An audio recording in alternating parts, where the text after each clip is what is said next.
మీరెంత మంచివారైనా సరే మీ జేబులో డబ్బు లేకపోతే ఈ సమాజం కనీసం మిమ్మల్ని మనిషిలా కూడా చూడదు. ఎందుకో తెలుసా? వీడియో పూర్తిగా చూడండి.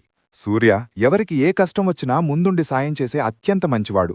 ఒకరోజు అతని కూతురికి తీవ్రమైన జబ్బు చేసి ఆస్పత్రిలో చేర్చాల్సి వచ్చింది. చేతిలో చిల్లిగవ్వలేదు. ఆపదలో ఆదుకుంటారని తను ఎంతో సాయం చేసిన స్నేహితుల దగ్గరకు, బంధువుల దగ్గరకు వెళ్లాడు. నువ్వు చాలా మంచివాడివి సూర్య, కానీ అప్పు తీర్చే స్థోమత నీకు లేదు అంటూ అందరూ ముఖం మీరే చెప్పి తలుపులు మూసేశారు.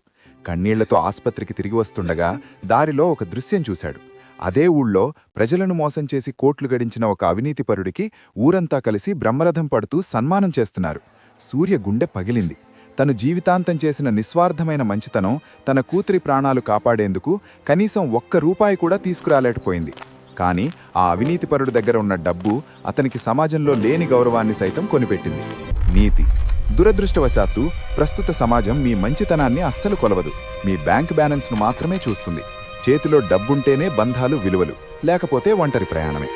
ఇలాంటి మరిన్ని ఇంట్రెస్టింగ్ కథల కోసం మినీ కథలు తెలుగు ఛానల్ను సబ్స్క్రైబ్ చేసుకోండి.